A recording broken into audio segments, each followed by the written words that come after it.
So in my last video, I went over the Week 6 college basketball AP poll, and one thing I didn't mention is that this is by far the most important AP Top 25 rankings of the season. And this is because history tells us that based on the Week 6 AP poll, all but 12 teams have been eliminated from national title contention. But before we jump into today's video, if you enjoy the content, please consider dropping a like and subscribing to the channel. And now, let's jump into it. So yes, you heard me right. According to the Week 6 AP poll, there are only 12 teams that can win March Madness in 2026. And this is because the past 21 national champions and even 35 of the past 36 national champions were each ranked in the top 12 of their Week 6 AP poll. And the last team outside of the top 12 in Week 6 who won it all was in 2003 when freshman Carmelo Anthony led Syracuse, who was unranked in Week 6, to its only national title in program history. But the Week 6 AP poll being accurate in predicting the national champion isn't random, because by Week 6, we have enough data points in the season to spot teams that are clearly better or worse than expected in the preseason. And especially in recent years, we have seen more and more matchups in the non-conference that resemble NCAA tournament games and help us separate the contenders from the pretenders. For example, Kentucky began this season at number 9, but has since fallen out of the top 25 as the Wildcats have yet to defeat any of their quality opponents, as they've lost to Louisville, Michigan State, North Carolina, and Gonzaga so far.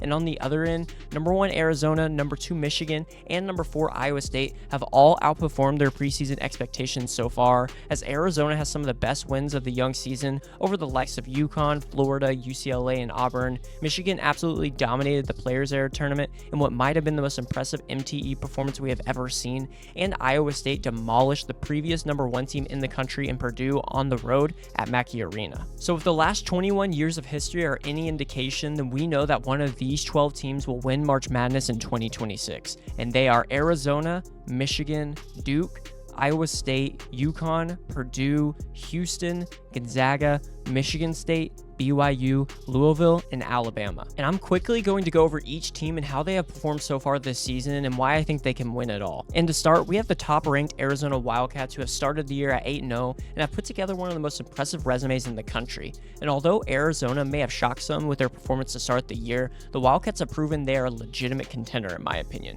Arizona has 2 go-to bucket getters in Jaden Bradley and Koa Pete, and they could have a third one emerging in Braden Burries, who is starting to hit his stride. But Arizona not only excels on the offensive end, they are also one of the better defensive teams and have already shown they can win games in multiple different ways. Next, we have the second-ranked Michigan Wolverines, and although some may not agree, this team is playing better than a team ranked at number 2 in the country. The Wolverines are on a dominant run that is rarely seen in college basketball, as they have won 6 straight games by at least 25 points. And although Michigan's offense has looked great on this run, averaging 96 points per game through those 6 contests, it's been their defense that's been the most impressive, as the Wolverines have the nation's best defense and are holding opponents under 38% inside the arc. Duke is the third-ranked team right now and is home to the best player in college basketball so far this season in Cameron Boozer, who is averaging 23 points, 10 rebounds, and 4 assists per game as a freshman for the Blue Devils. And when you have the talent that this Duke roster does to go along with one of the best players in the sport, you are automatically going to be a team that has a shot to win a national title.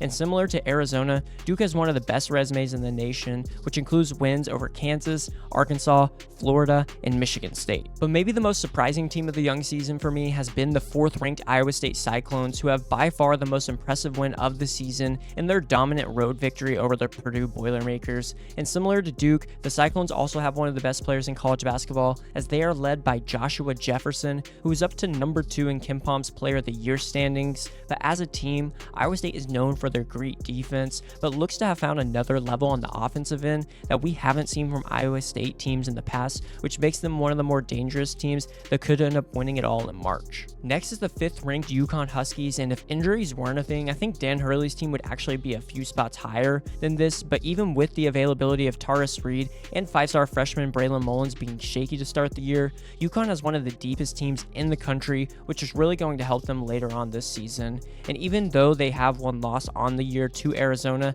the Huskies still have a strong case for the best set of wins so far, with victories over BYU, Illinois, Kansas, and Florida all away from home. The 6th-ranked team is the Purdue Boilermakers, and Purdue was the the team I had at number 1 until their loss at home against Iowa State, but the one thing I think most people are forgetting because of the loss is that Purdue had what a lot thought was the best one of the season with their victory at Alabama earlier this year, and they also dominated a ranked Texas Tech team in the Bahamas as well. And this team has shown that they can make it to a national championship game just a few years ago, and with the talent and experience this team has, they have the potential to get back there again this season. Kelvin Sampson and the Houston Cougars are the 7th ranked team in the Week 6 AP poll this year, but last year the Cougars had a chance to break the streak as Houston was ranked 15th at this point and made it to the national title game. But this season, Houston is home yet again to a top 5 defense in all of college basketball, but what makes their ceiling even higher this year is the addition of some of the best freshmen in the country. Kingston Flemings has by far exceeded expectations in the early part of the season,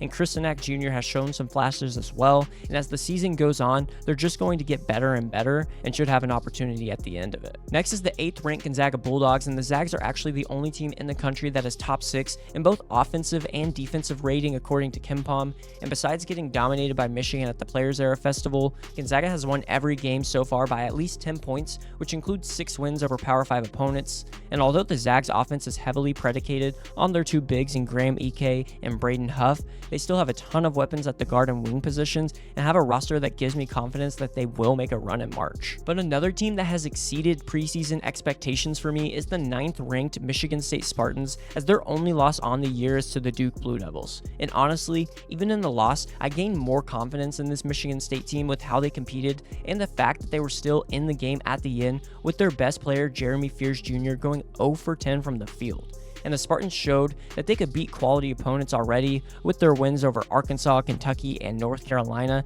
and with a coach like Tom Izzo, you can never count Michigan State out. BYU is the 10th ranked team right now, and that's in large part due to the play of AJ Dybantsa, and if you've watched Dybantsa play so far this season, you know that he has not only been one of the best freshmen, but one of the best players in the entire country, and the three-headed monster of AJ Dybantsa, Richie Saunders, and Rob Wright has proved to be one of the most lethal trios in all of college basketball, and the Cougars have about as much offensive talent as any team we've seen, and if their defense can stay around where it is right now, which is top 20 in the nation, then I don't see why BYU couldn't go all the way. Next, we have the 11th ranked Louisville Cardinals, who are led by their own 5-star freshman in Mikael Brown Jr., and he has been playing like a top 5 point guard to start the year, and so far this season, the Cardinals have already racked up wins over Indiana, Cincinnati, and Kentucky, and have showcased their ability to shoot it from deep, and that's exactly why I think you have to consider them as a national title contender,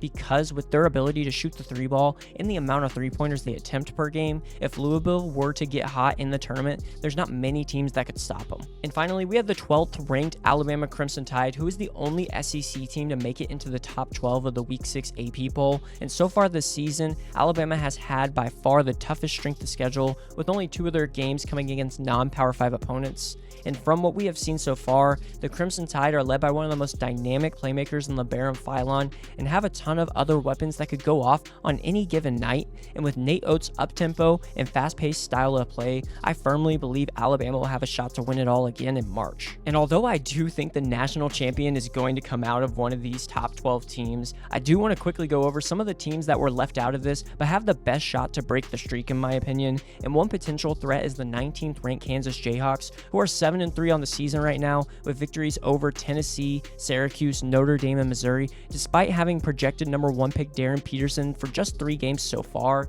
And if Peterson can stay healthy, he can help carry this offense for a team that already has shown a high ceiling defensively. Another team is the 13th ranked Illinois Fighting Illini, who are led by another great point guard in Kylan Boswell and have one of the better offenses in the country, and they already have a pair of ranked wins over Texas Tech and Tennessee and another good one against Ohio State. And what Brad Underwood has right now in Illinois looks like a team that could compete in March to me. You also have the North Carolina Tar Heels, who are led by projected top 5 pick Caleb Wilson, and they have one of the best front courts in the nation with Wilson alongside Henry Vasar. And the Tar Heels have also been missing senior guard Seth Trimble for about the past month, which could prove not to be bad, as guys like Luka Bokovac and Derek Dixon have shown that they have the ability to step up when needed. And with Trimble back here soon, I think North Carolina is going to show us even more than they already have. I also have to mention the undefeated Vanderbilt Commodores, who is the highest rated team in KenPom's rankings that is outside the top 12 in the latest AP poll.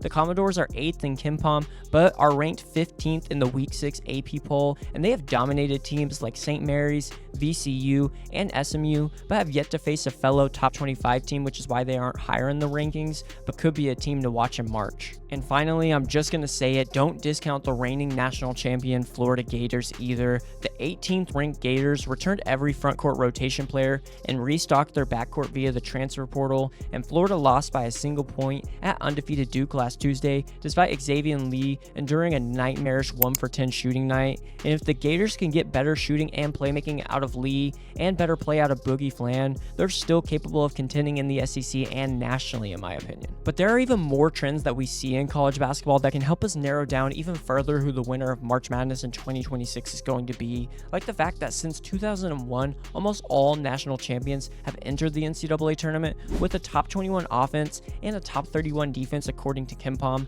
and as of now, there are only 10 teams that fit that criteria, and they are Michigan, Iowa State, Gonzaga, Duke, Purdue, Arizona, UConn, Illinois, BYU, and St. John's. And teams like Houston, Vanderbilt, Florida, and a few others are really close to meeting that as well, so more than likely by the end of the season, these teams will change. But if we were to take into account both the top 12 teams in the Week 6 AP poll and the teams that currently have a top 21 offense and a top 31 defense according to KenPom, then we would be down to just 8 teams that fit the criteria of a national champion this year, and they are Arizona, Michigan, Duke, Iowa State, UConn, Purdue, Gonzaga, and BYU. And although these are all just trends, when you see the teams in this list and look how they have played so far this season, it makes sense why they are here. Arizona, Michigan, Duke, and Iowa State have started off the year hot and are currently undefeated on the season. And then you have UConn, Purdue, Gonzaga, and BYU, who have all looked like some of the best teams in college basketball, with their only losses coming against another team in this group. And as of right now, I think the trend is going to continue in the NCAA tournament this year. But that wraps it up for today's video. Let me know in the comments down below what your thoughts are on the Week 6 AP poll being a predictor for the national champion, and who do you think is the biggest threat to win it all that is not ranked in the top 12? Also, if you enjoyed the content, don't forget to drop a like on the video and subscribe to the channel. Thank you so much for watching, and I'll see you in the next one.